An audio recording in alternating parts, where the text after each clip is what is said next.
Cette conférence aborde le sujet de l'amitié dans le domaine de l'intelligence. Lorsqu'on enseigne aux personnes conscientisées, il est souvent observé qu'elles traversent des périodes où elles se sentent isolées et ont l'impression de ne plus avoir d'amis. Cela engendre beaucoup de souffrance, notamment lorsqu'elles perdent ou changent d'amis. Cependant, certaines remettent en question la nature de ces amitiés en soutenant qu'elles ne sont pas authentiques. En France, par exemple, certains considèrent l'amitié comme un lien où il est normal de se battre ou de se disputer. Cependant, on constate de plus en plus de comportements similaires dans d'autres pays. Ainsi, il est nécessaire de revoir notre définition de l'amitié. En effet, un ami devrait également être une personne vers qui nous pouvons nous tourner en cas de tristesse, peu importe son sexe. Il est important de conscientiser les individus sur l'importance de ce lien social et de trouver des amis qui partagent cette valeur. Ces personnes qui se conscientisent ont souvent des difficultés à trouver de véritables amitiés, mais cela ne signifie pas que ceux qui ne sont pas conscientisés n'ont pas les mêmes problèmes. Au contraire, ils rencontrent les mêmes difficultés mais ne sont pas conscients de la valeur de l'amitié ou de son absence autour d'eux. Il est donc primordial de prendre conscience de l'importance de l'amitié et de ne pas s'en contenter de simples connaissances. Ce texte aborde le concept d'amitié et d'intelligence, en mettant en avant l'idée que la prise de conscience et l'évolution intellectuelle peuvent faire changer la perception de l'amitié. Il souligne que l'amitié basée sur l'intelligence crée des liens basés sur le respect et la compréhension mutuelle. L'auteur souligne également l'idée que l'esthétique est liée à l'intelligence, et que cela se manifeste dans différentes actions, telles que venir en aide à un animal blessé par souci de logique, éviter d'écraser des fourmis par respect pour la vie, ou encore intégrer des personnes âgées dans un nouveau projet immobilier par souci d'inclusion. En résumé, l'auteur affirme que l'esthétisme et l'intelligence influencent la manière dont nous traitons autrui, en prenant en considération leurs expériences et leurs besoins. Le texte explique qu'il est parfois difficile de distinguer une personne sans cœur d'une personne simplement focalisée sur l'intelligence. Une personne purement intellectuelle sera efficace pour aider un enfant blessé, mais si elle ne peut pas aider, elle passera son chemin, ce qui peut donner l'impression d'être sans cœur. De même, il est naturel de tendre la main en premier à son propre enfant ou à la personne la plus gravement blessée dans une situation d'urgence, mais cela peut être perçu comme de l'indifférence envers les autres. L'auteur souligne que plus une personne est intelligente, plus ses actions seront esthétiques et influencées par son être. Il donne ensuite l'exemple d'une situation où il fait preuve de respect envers une personne âgée en lui donnant l'impression qu'il s'occupe de quelque chose en haut des escaliers, afin de ne pas la déranger. Il soutient que cela relève de l'esthétisme et de l'intelligence plutôt que de la compassion. L'auteur explique également que l'amitié dans l'intelligence est différente de l'amitié traditionnelle, où l'on s'attend à offrir des cadeaux pour des occasions spéciales. Dans l'amitié basée sur l'intelligence, ces gestes ne sont pas nécessaires et n'affectent pas la relation. Enfin, l'auteur souligne que l'amitié dans l'intelligence est simple, mais nécessite des individus intelligents pour la comprendre et l'apprécier. L'auteur parle de l'amitié et affirme que la plupart des amitiés sont basées sur la sécurisation plutôt que sur un véritable lien d'amitié. Il mentionne qu'il y a différentes formes d'amitié, telles que les amis qui aident à résoudre des problèmes, les amis qui prêtent de l'argent ou les amis avec qui l'on peut se disputer. Il souligne cependant que l'amitié véritable implique un respect mutuel et une gestion de la relation.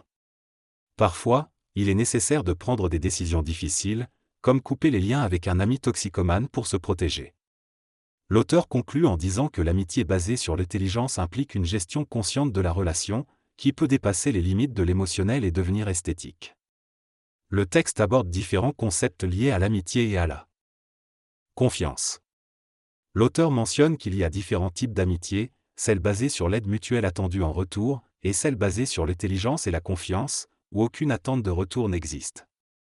Selon l'auteur, l'amitié basée sur l'intelligence est plus profonde et durable, car elle ne repose pas sur des calculs ou des attentes. Il fait également référence à l'idée que certaines personnes peuvent rompre une amitié si elles ne tirent pas avantage ou ne sont pas aidées suffisamment par l'autre personne.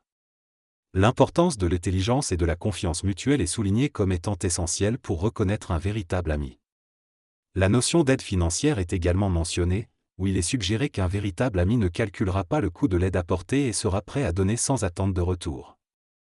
Il est possible de créer une amitié basée sur l'intelligence, c'est-à-dire une amitié non conditionnelle et indépendante des individus. Parfois, ces amitiés se forment entre des personnes qui ont vécu de nombreux problèmes ensemble et qui sont suffisamment capables de se reconnaître et de se souvenir de leur passé commun. Il est important d'être conscient de l'inutilité des disputes et de se rendre compte que l'amitié dans l'intelligence implique de s'aider mutuellement plutôt que de se battre. Contrairement à l'amitié traditionnelle basée sur la confiance et le temps passé ensemble, l'amitié dans l'intelligence ne dépend pas des liens familiaux. Il est également possible que certaines affinités se créent plus facilement avec certaines personnes en raison de liens d'amitié antérieurs ou d'autres problèmes non résolus. En fin de compte, il est primordial de se concentrer sur l'intelligence et la compréhension mutuelle pour développer des amitiés durables. La communication télépathique permet une synergie immédiate et une compréhension profonde entre deux individus. Cependant, l'intelligence est un domaine plus vaste que l'amitié et peut-être difficile à concilier. Il est possible d'être ami à distance, mais ne pas se sentir à l'aise lorsque l'on se rapproche physiquement. De plus, il est important de noter que l'intelligence ne consiste pas seulement en une communication verbale, mais également en une expression directe et instantanée. Dans le cas où deux personnes très similaires se rapprochent, cela peut entraîner une incompatibilité et nuire à leur relation. Cependant, il est possible d'avoir des amis proches qui ne nécessitent pas nécessairement une communication constante. L'amitié traditionnelle se base souvent sur la sécurité et le soutien mutuel, mais dans le cas de l'intelligence, l'amitié peut être davantage basée sur le partage des mêmes idées et valeurs. L'auteur explique qu'il y a une différence entre l'amour émotif et l'amour basé sur le sentiment. Il constate que la plupart des êtres humains aiment de manière émotionnelle, en se nourrissant de ce que l'autre leur apporte. Cependant, il affirme que l'amour véritable devrait être basé sur le sentiment, où l'autre est aimé pour ce qu'il est, et non pas seulement pour ce qu'il apporte. Il souligne également que dans une amitié véritable, les amis ont de la valeur en tant qu'individus, et non pas simplement en fonction de ce qu'ils apportent. Il explique que lorsque nous nous conscientisons, nous sommes moins enclins à utiliser nos amis pour nos propres besoins, et cela peut entraîner une certaine solitude, car nous hésitons à les déranger. Cependant, elle souligne que les véritables amis comprendront nos besoins et seront prêts à nous aider sans se sentir dérangés. Finalement, il déclare que dans l'amitié basée sur l'intelligence, nous nous nourrissons moins de nos amis, car nous les voyons moins souvent, mais cela est compensé par une amitié plus libératrice et authentique. L'amitié désinhibée est une forme de relation où l'intelligence et l'esthétique sont laissées de côté. Cela signifie abandonner la réflexion et se laisser guider par les émotions.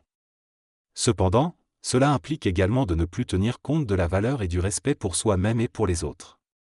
L'exemple de la libération sexuelle montre que quelqu'un de libéré sexuellement peut avoir des relations sexuelles avec n'importe qui, sans considération pour le respect de soi-même et des autres. Il est également souligné que la libération peut conduire à des comportements inesthétiques et à la perte de valeur. En revanche, une amitié inhibée où l'intelligence et la valeur de l'autre sont prises en compte offre des relations plus profondes et respectueuses. Dans ce discours, l'auteur exprime son point de vue sur la nature destructrice de l'être humain et sa recherche inconsciente de la souffrance. Il soutient que l'amitié véritable est souvent tuée par l'obligation et que l'humain cherche constamment des plaisirs dangereux ou nuisibles à sa santé. Il critique également la tendance de l'homme à créer des conflits et des guerres plutôt que de chercher la paix. Cependant, il affirme que le bonheur est possible et que l'intelligence peut aider l'homme à se libérer de ses schémas destructeurs pour atteindre une vie plus pacifique et épanouissante. Il conclut en affirmant que l'amitié intelligente et utopique, dans laquelle deux individus se soutiennent mutuellement, peut être réalisable. Il semble que l'auteur réfléchisse à la nature complexe de l'amitié et de l'affection. Il exprime l'idée que l'amitié peut prendre différents sens et valeurs, tant en termes quantitatifs que qualitatifs. Il mentionne comment certaines amitiés peuvent être basées sur des avantages matériels ou professionnels, tandis que d'autres sont basées sur des qualités intellectuelles. L'auteur souligne également que l'amour parental est souvent à la fois qualitatif et quantitatif, étant donné qu'il exige des résultats et performances. L'auteur suggère ensuite que les individus devraient être capables de se nourrir émotionnellement de différentes personnes, afin de prévenir la carence affective. Cependant, il remarque que les structures sociales et culturelles limitent souvent les relations amicales à un cercle restreint. L'auteur se pose la question de savoir à quoi ressemblerait le monde si l'amitié intellectuelle était légalement acceptée, mais soulève l'idée que cela pourrait être perçu comme de l'égoïsme ou de la naïveté. Il conclut en discutant de l'idée d'aimer inconditionnellement et comment cela pourrait être mal compris par les autres.